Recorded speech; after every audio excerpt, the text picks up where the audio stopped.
Apresiasi kinerja, Kepala Bakamla tekankan 5 hal ini ke seluruh personel.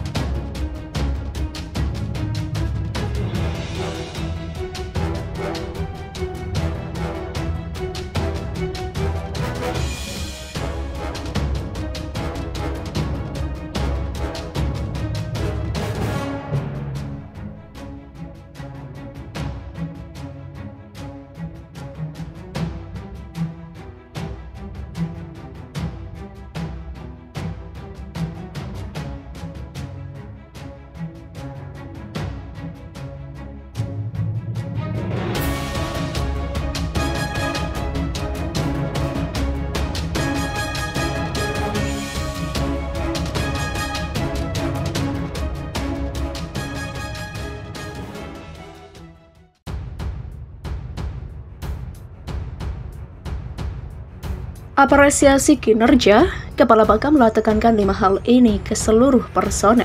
Seluruh personel Badan Keamanan Laut Republik Indonesia atau Bakamla RI mendapat apresiasi atas kinerja dan dedikasinya saat kegiatan apel bersama di Markas Besar atau Mabes Bakamla RI, Jalan Proklamasi Nomor 56, Menteng, Jakarta Pusat pada Rabu, 27 Oktober 2021.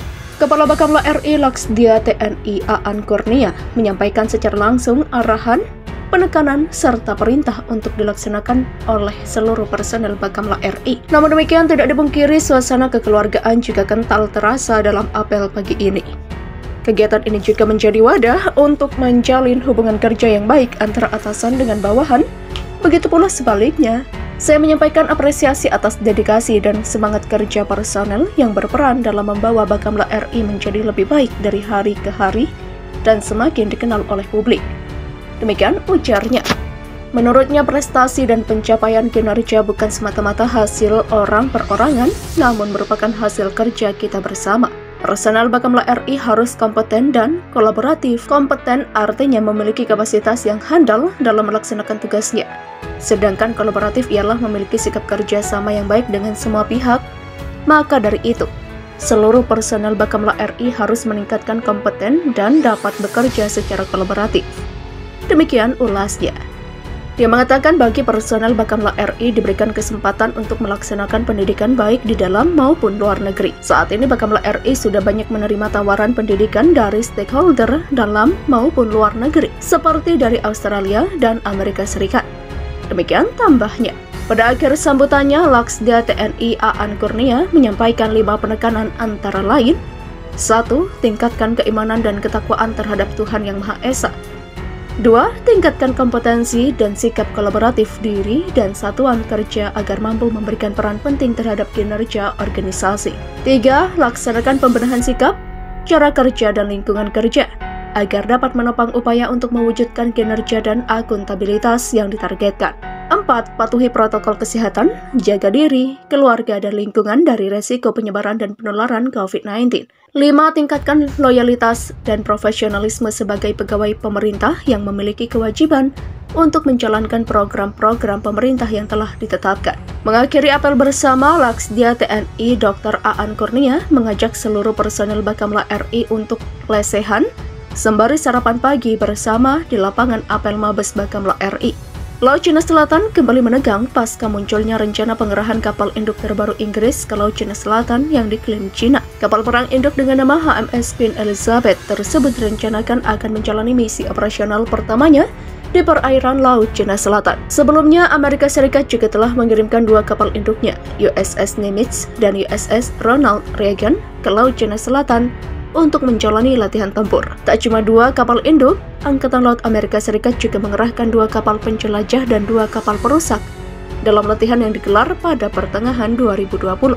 Menanggapi hal itu, Wakil Ketua MPR RI dari fraksi Partai Demokrat, Syarif Hasan, mendorong pemerintah untuk siap siaga di perairan Natuna Utara. Pasalnya, Laut Natuna Utara berbatasan langsung dengan Laut Cina Selatan yang sedang diperseterukan Cina, Amerika Serikat, dan beberapa negara lainnya. Sudah menjadi kewajiban pemerintah untuk memastikan seluruh wilayah termasuk wilayah terluar di perairan Natuna Utara dalam kondisi aman. Demikian ungkap Syarif dalam keterangannya pada Kamis 28 Januari 2021.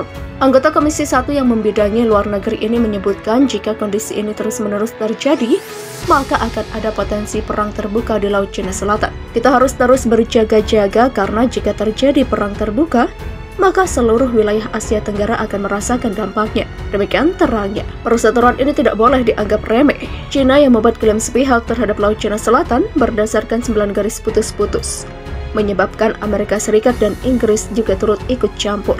Kondisi ini akan berpotensi menjadi perang terbuka yang berakibat fatal. Demikian impuhnya. Politisi Partai Demokrat ini pun mendorong seluruh pemimpin di Asia Tenggara untuk bersama-sama menjadi fasilitator dan Indonesia bisa mengambil peran sebagai lead dalam menyelesaikan permasalahan di Laut Cina Selatan. Sebagai kawasan yang paling merasakan dampak dari perseteruan di Laut Cina Selatan, ASEAN harus hadir juga sebagai jembatan dari masalah ini. Demikian jelasnya. Ia pun mendorong agar ASEAN mengedepankan pendekatan diplomasi dengan semangat million friends dan zero enemy. Indonesia harus hadir dalam komunitas ASEAN untuk menjadi motor penggerak proses diplomasi dalam penyelesaian masalah di Laut Natuna Utara. Demikian pungkasnya.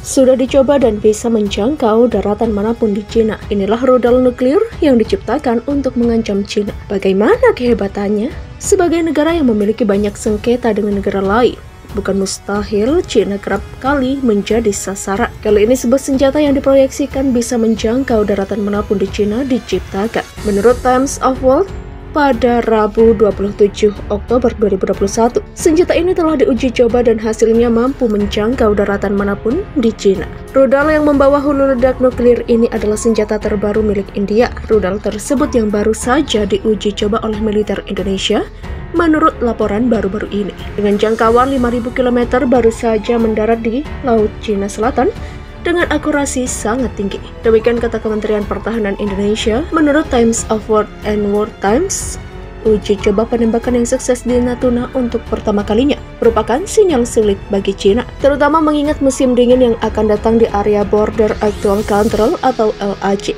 Ini adalah pertama kalinya Indonesia melakukan uji coba rudal balistik, sebuah rudal yang dapat mengenai hampir semua target di Cina. Demikian tulis SCMP, rudal balistik Indonesia paling modern dengan kemampuan membawa hulu ledak nuklir. Roket memiliki 3 tahap penggerak yang dilengkapi dengan mesin bahan bakar padat, memiliki jangkauan 5.000 km dan sangat akurat. Demikian katanya. Uji coba rudal balistik yang berhasil sejalan dengan kebijakan militer Indonesia yang menjamin pencegahan minimal dan mematuhi komitmen. Tidak ada serangan pertama. Demikian kata Kementerian Pertahanan Indonesia dalam sebuah pernyataan.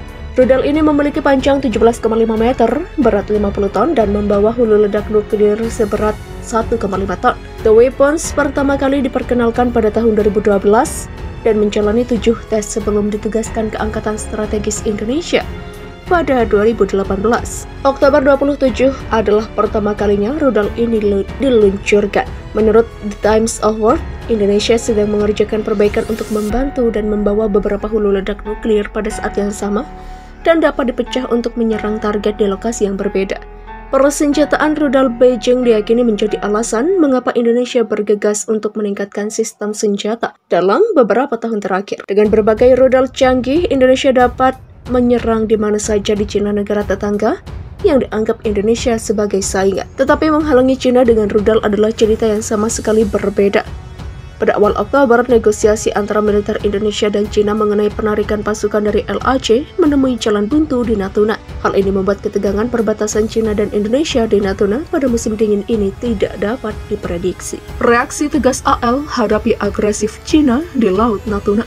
Armada tempur Cina mulai menunjukkan arogansinya terhadap Indonesia. Mereka nekat mengintimidasi aparat keamanan yang menangkap nelayan Cina yang memancing ikan di Laut Natuna tanpa basa-basi. Angkatan Laut Negeri Tirai Bambu tersebut langsung menarik paksa KMQV 10078 dari tangan petugas. Operasi gabungan yang terdiri dari petugas Kementerian Kelautan dan Perikanan dan TNI AL tersebut bergerak cepat dan langsung menangkap kapal berisi 13 awak tersebut. Rupanya, AL Cina mendengar ada warga mereka yang ditangkap Indonesia. Militer negeri Tirai Bambu ini bergerak cepat dan langsung merebut kapal milik nelayan Cina. Indonesia langsung mengajukan protes. Menteri Kelautan dan Perikanan Susi Pujiastuti juga ngamuk dan meminta Cina meminta maaf atas insiden tersebut. Tapi Cina tetap bergeming. malah berbalik menuntut warganya dibebaskan. Bagaimana reaksi TNI AL menghadapi sikap agresif Cina? Kepala Staf Angkatan Laut atau Kasal Laksamana TNI Ade Supandi menegaskan data radar tidak mungkin salah terkait insiden Natuna akhir pekan lalu. Dia membantah klaim pemerintah Cina yang berkukuh kapal pencuri